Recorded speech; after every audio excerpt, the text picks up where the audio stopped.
Hello, my name is Andrew Davis of Durham University.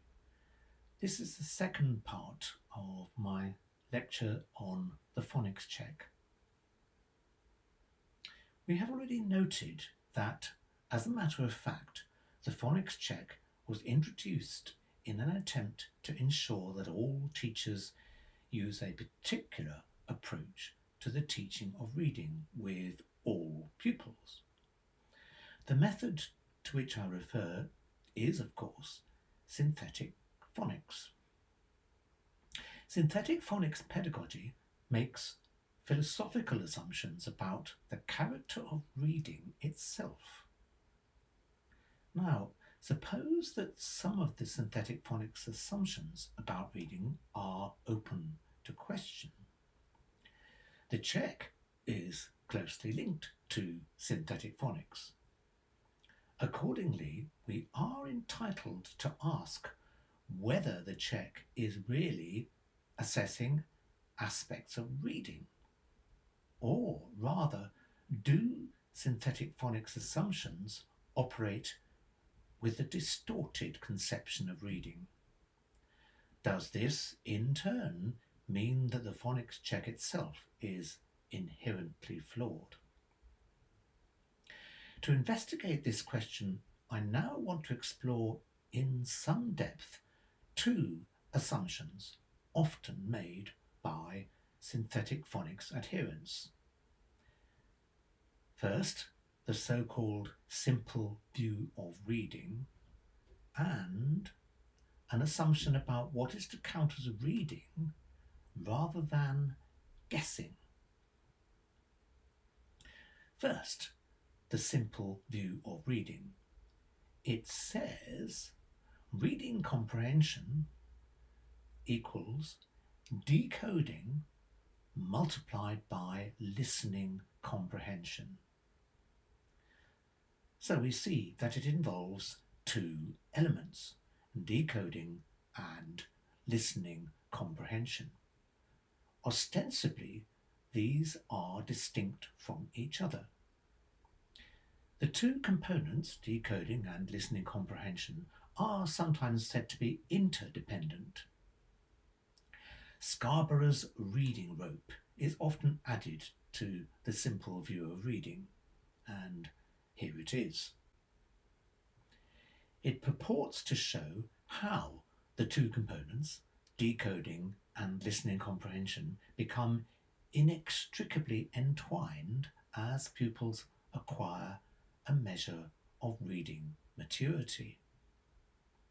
However, the simple view of reading does assume that the two components are distinct from each other when children first begin to learn to read. They are thought to be independent from each other initially before gradually becoming entwined. Anyhow, let's take an introductory look at each of the two components. What I'll do is to offer initial characterizations before devoting some space to problematizing them. So what is decoding? Well, as a starter, decoding is blending letter sounds.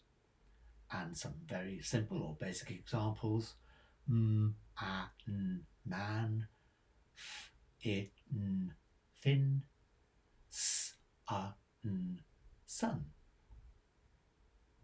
And what is listening comprehension? It's said to be the understanding of words heard in speech. So, for instance, a child understands sun, S-U-N, when an adult says the sun is out or don't ever look directly at the sun.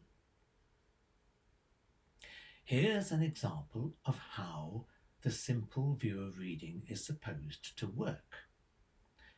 The child sees the text S-U-N in her reading book.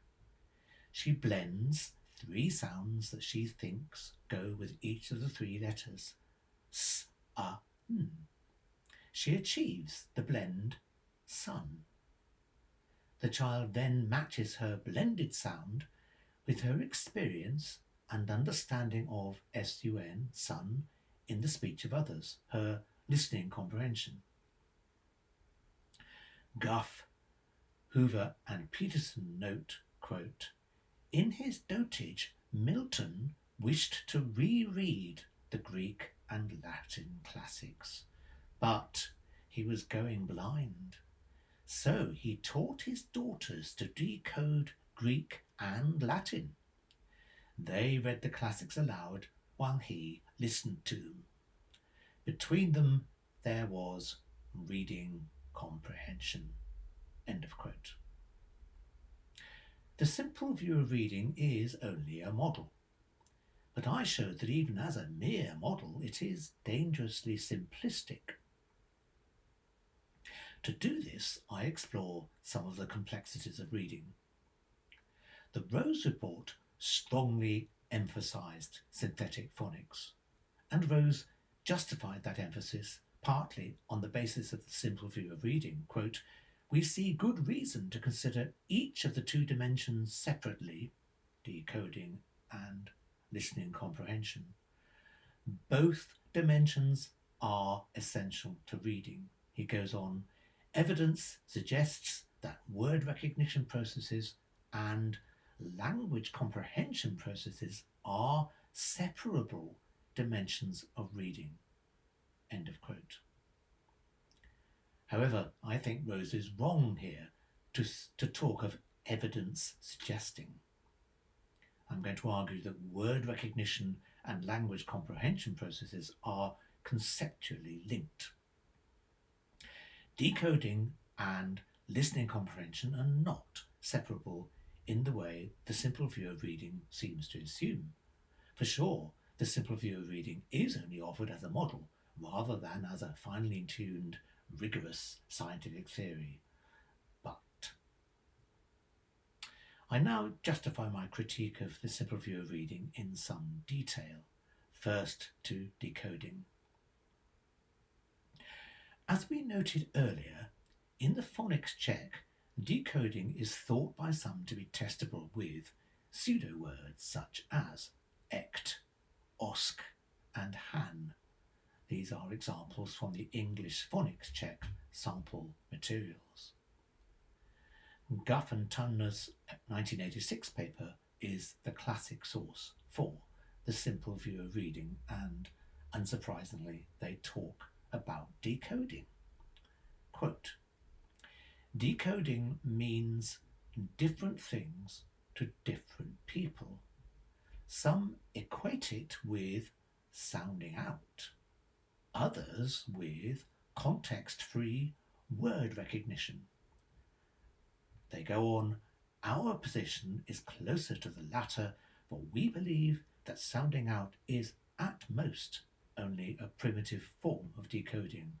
We believe that the skilled decoder is exactly the reader who can read isolated words quickly, accurately, and silently." End of quote. So people's understanding of decoding varies. It can be restricted to letter-sound associations and blending, and Gough and Tumner strongly emphasise letter-sound correspondence rules, but they actually use decoding more broadly to cover any access to pronunciation by attending to the written text. Hence, whole word recognition may be included.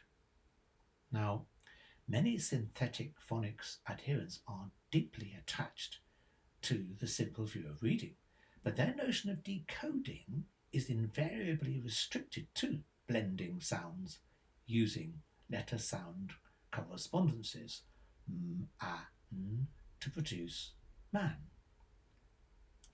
This is the decoding skill said to be assessed by the pseudo-word part of the Phonics Check. Synthetic phonics enthusiasts eschew any notion of recognising text items as wholes because they link this idea to whole word, look and say, and related approaches that they regard as misguided. In the extract from Gough and Tumner that I've just quoted, they talk of reading isolated words quickly. It looks as if they mean decoding at this point.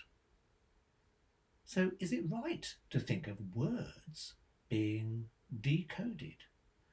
I think not. In that case, what do we get from decoding? We get initial attempts at pronouncing the results of blending sounds. There can be more than one possibility, even with one-syllable words. Simple cases H-A-S might be pronounced to rhyme with gas, so has, or to rhyme with daz, so has. The S making a Z sound, S making Z, rather than the S sound on the end of gas. What is a word then? Here's a typical dictionary definition of word. A unit of language consisting of one or more spoken sounds or their written representation that functions as a principal carrier of meaning.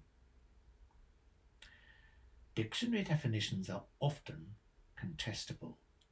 They make conceptual assumptions that are not always explicit or afforded justification.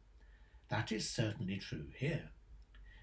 The definition talks of words consisting of spoken sounds or words consisting of the written representation of those spoken sounds. This is simply wrong, because, as I intend to show, words are abstract and linked to meaning. Let me spell out and justify this claim. The dictionary definition ignores the distance between a word per se and its physical expressions. Understood as abstractions, words are not only represented in speech and text. Other possibilities include sign language, Morse, and Braille. Word identity can survive significant changes in pronunciation and sometimes mispronunciation. Word identity can survive significant changes in spelling too. Standard spelling is relatively recent. Contemporary English features both British and American spelling. And the sound we hear when someone says a particular word in English may be identical to the sound heard when a non-English speaker utters a different word in a different language. This next example is a touch tricky for me to say, but I'll do my very best. Here goes. Aquí es una mesa means here is a table in Spanish, and wait for it, a cow eats without a knife in Yiddish. Northerners pronounce G-R-A-S-S with a short A as in at, so grass. Southerners use the same middle sound as you find in farm, so grass. Someone from the northeast of England may say Luke's book, yet a southerner says book. The phenomenon of homophones also counts against the claim that words consist of spoken sounds. Homophones are different words that, when spoken, can sound the same or very similar. There are lots of homophones in English. I'm concerned here particularly with those homophones that are spelled differently. Here are some examples. Prince and prince, find and find, mind and mind, wind and wind, and one of my favourites, colonel and colonel. So a word cannot be literally identical with a speech sound. Suppose a child asks the teacher how to spell a word that the teacher hears as or. The teacher realizes that the child can already spell the word that should be written as OR. Accordingly, she asks her pupil further questions about the context to determine whether she needs something made of wood used to move boats in water, rock from which metal might be extracted, or even the feeling her mother had when confronting her daughter's tidy bedroom. Now for the case of pause, pause, pause, and pause. Imagine that PAWS is encountered out of context. Our reader blends sounds to make what we hear when any one of the four words pause, pause, pause, and pause is said.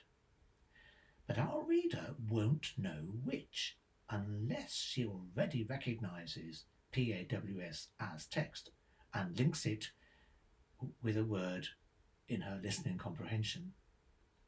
Moving from a blended sound to full word recognition is quite a step.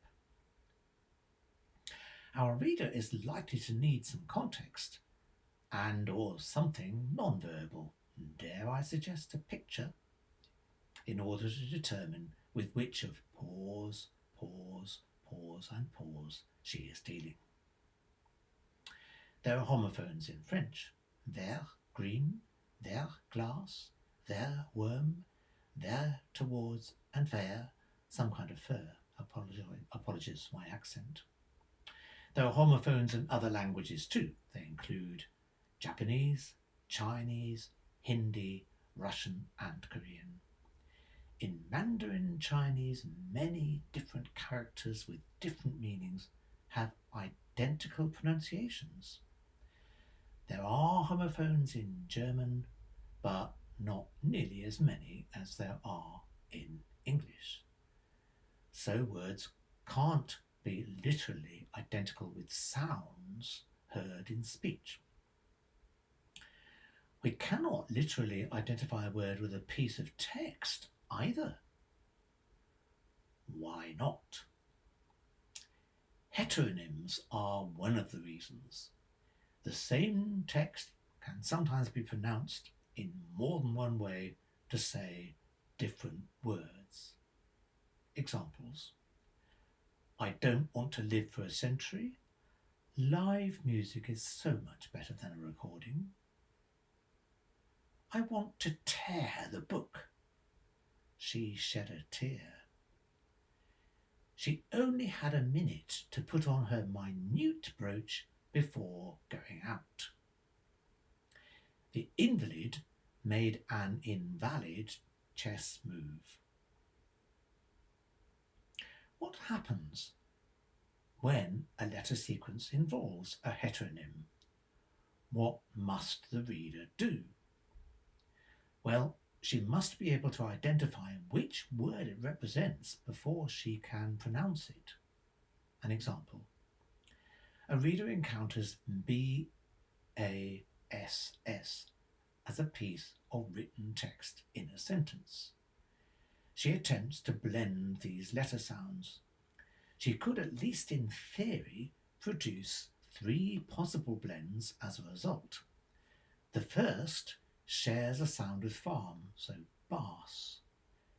The second with gas, so bass. The third with face, so bass.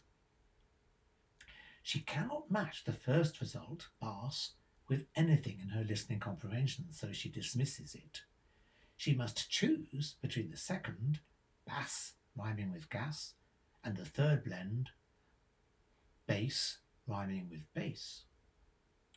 Imagine that the sentence with which she is dealing is: the double bass player sometimes wished she had learned the piccolo. Her second result would have been a kind of fish, making no sense in this context. Hence, she decides that her third blend, is appropriate. She can use this one to talk about a musical instrument. Some special heteronyms involve grammar. Often the reader needs to use the context of a particular text item to determine its grammatical function. Only then can she decide how to pronounce it. Many common examples include USE. This rhymes with loose when a noun, so use. It rhymes with YEWS when a verb, so use.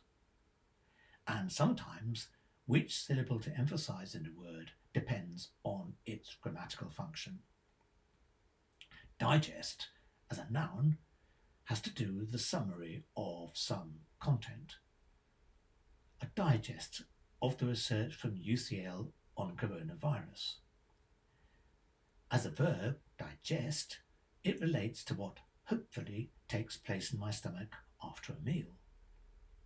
Here, once more, the reader must ascend from first decoding attempts to the level of words and meaning, and she often needs context to make links between her decoding attempts and her existing listening comprehension, and only then can she make a final decision about how to pronounce the text that she has up to this point decoded incompletely. Some more examples: protest, protest, abstract, abstract, transfer, transfer, torment, torment, pervert, pervert, transport, transport, fragment, fragment, contrast, contrast, permit, permit. This is a very common situation, and hence should be regarded as an integral part of reading for meaning. Heteronyms in other languages? Yes. Arabic, all three-letter words, common in Persian and Hebrew. Many Chinese characters are heteronyms, where each of the characters concerned can be pronounced in more than one way, and each of these represents a different word. Examples of heteronyms are rarer in many European languages, but they're not unknown. We could also think about reading without pronunciation. Some people who are born deaf may well have a good concept of a word without any link to a sound. I can't prove it, but it seems plausible enough. Even readers who aren't hearing impaired may manage this. I could read and understand some words before I had any idea how to pronounce them, and from talking to people about this, I've learned that I'm not alone in this. Let's move on now to listening comprehension. And a reminder, according to the simple view of reading, reading comprehension is the product of decoding and listening comprehension. I now show that listening comprehension is complex and very much a matter of degree.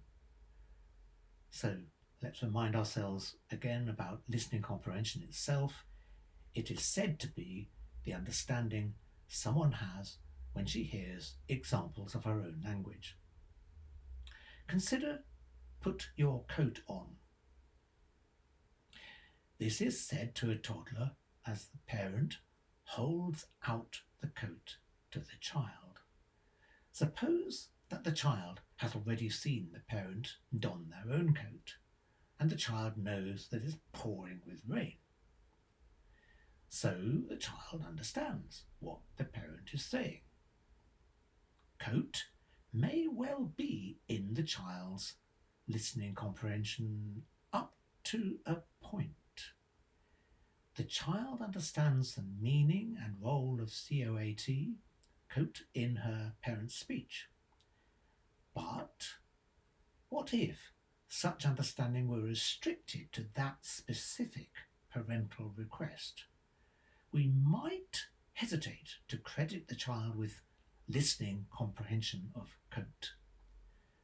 What would count towards full inclusion in the child's listening comprehension of coat? I think the child would need to be capable of a similar grasp of an indefinite number of possible utterances that featured coat. So, listening comprehension needs some further elaboration. It extends beyond individual words. This will be a matter of degree. And coat, for instance, can function as a noun, a verb, and an adjective. I'll get my coat. You've broken the coat hanger, and you need to coat that wood with varnish. Suppose a child's listening comprehension apparently included back. Back can feature as verb, noun, adjective, or adverb. We can readily imagine a toddler having back in her listening comprehension, but with a grammatical role restricted to noun function, only later extending her grasp to cover a broader range of syntactical functioning. Now for a special example to challenge our understanding of listening comprehension. Suppose the child hears, and this is from Mallory, quote, "There came a white hart running into the hall with a white brachet next to him, and 30 couples of black hounds came running after them." End of quote. Apologies to experts out there, I'm not sure how to pronounce brachet. Anyway, our child probably has never heard brachet before. On hearing this extract, she may nevertheless understand that a brachet is an animal of some kind, especially if she works out that hart is an animal of some kind. The black hound's reference strongly points to this conclusion. So she has some comprehension of brachet, but it will be severely limited. Less, of course, than the comprehension she is likely to have of many of the other words here, such as running, white, and so on. She is likely to grasp their meaning without much help from context, because these words will already be in her listening comprehension or speech vocabulary. Now, if asked whether she knows what running means, she is likely to give a positive answer. And yet, consider the temperature graph shows a 5-year running mean. In this context, she may not have the slightest idea of the meaning of running, even if she can uncover the meaning of the rest of this sentence. Hence, listening comprehension isn't a simple, straightforward idea. It's not as if either what the child hears or produces after blending some sounds is in her listening comprehension, or that it isn't.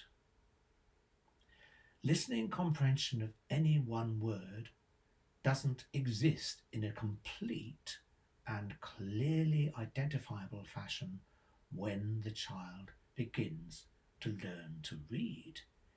It isn't fully there, so to speak, in a form that can marry up with decoding over a period of time, because it has to develop over time in itself.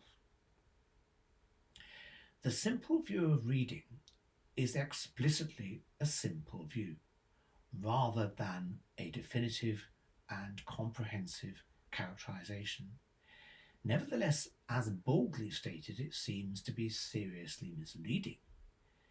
It implies that decoding can be thought of independently from words with meaning and then combined with listening comprehension to supply reading. We've seen that this is not the case.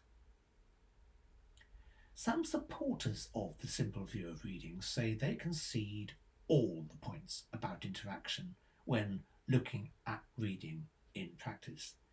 They say it is just a model, and it's fine to train pupils to decode separately. I would have thought the basic points about the levels of interaction raise serious questions about that claim. Reading and guessing. Now for this second assumption made by adherents of synthetic phonics. They usually say that only using decoding to obtain meaning from text is to count as reading. Phonics adherents often accuse those departing from phonics orthodoxy of allowing or even encouraging pupils to guess rather than read. Now, no one would want to advocate encouraging young children to guess, not if guess implies stabbing around blindly and irrationally in search of the words. There are some sensible but modest empirical points here about desirable habits. These include the necessity for making intelligent use of letter-sound correspondences, the real possibility of bad habits if pupils make random and thoughtless use of context.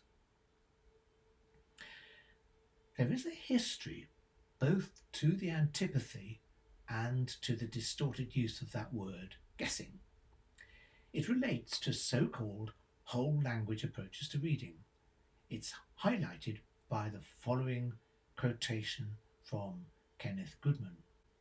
Quote, "Reading is a psycholinguistic guessing game. It involves an interaction between thought and language. Efficient reading does not result from precise perception and identification of all elements, but from skill in selecting the fewest, most productive cues necessary to produce guesses which are right the first time." End of quote. Are those favouring phonics trying to change the very meaning of reading? Their new meaning could mean that a necessary condition for reading is that the individual concerned decodes text. It would imply that readers who do not blend letter sounds when trying to read some text are not reading. That this is so even if they get the right result. So how should we respond to this? For sure, a reader might just be guessing in a bad sense when she doesn't blend letter sounds. But is she necessarily guessing in that bad random sense? Suppose she reads the word, viz. Accesses its meaning, even though she can't pronounce it or would pronounce it incorrectly. Can't intelligent guessing count as reading too? If not, I'd like to ask, why not? Does reading take different forms at different stages of learning to read? Whole language protagonists such as Kenneth Goodman and Frank Smith believed that learning to read should resemble learning to speak. Christopher Winch takes whole language adherents to hold that reading is qualitatively the same from the earliest stages through to maturity, varying only in complexity. Others insist that early reading differs qualitatively from mature reading, that the initial phase involves a significant element of phonetic decoding. Beck and Beck, 2013, certainly seem to think like this, quote, proponents of various code emphasis approaches find it appropriate to engage beginning readers in behaviours that are not comparable to skill performance, such as systematic analysis of the relationship between written letters and their sounds in speech. End of quote. So are Goodman and Smith on the one hand and Beck on the other having an empirical dispute? Suppose we investigate a reasonable sized sample of readers and that we discover what they are doing. We might learn that early readers do things differently from mature readers, and that early readers were doing decoding of a kind favoured by our synthetic phonics enthusiasts. Would such discoveries support phonics advocates and count against whole language adherence? But synthetic phonics supporters typically go much further than this. They will often say that early readers should be decoding and only decoding, that mixed methods or multi-cueing approaches to reading are anathema. And all that goes way beyond any kind of empirical evidence. So this is not a straightforward empirical disagreement. Those processes lacking decoding are called, in intentionally scathing tones, guessing. So how do we resolve this dispute about the very definition of reading? Here is my move on this point. Something like psycholinguistic guessing is often essential to the reading process, if reading is said to be uncovering the meaning of the text. Let's return to pause, pause, pause, and pause. Our early reader seeks to identify with which of pause, pause, pause, and pause she is dealing. As we saw earlier, she examines the context, including the surrounding text, for semantic and grammatical clues. These will allow her, or should allow her, to make an intelligent deduction. Goodman spoke of guessing, but perhaps he shouldn't have. Even though guessing, as illustrated here with pause, pause, pause, and pause, can be intelligent. Her scanning will almost certainly involve her looking at the letters in other pieces of text in the relevant sentences. She will use her knowledge of letter sounds to help her read them too.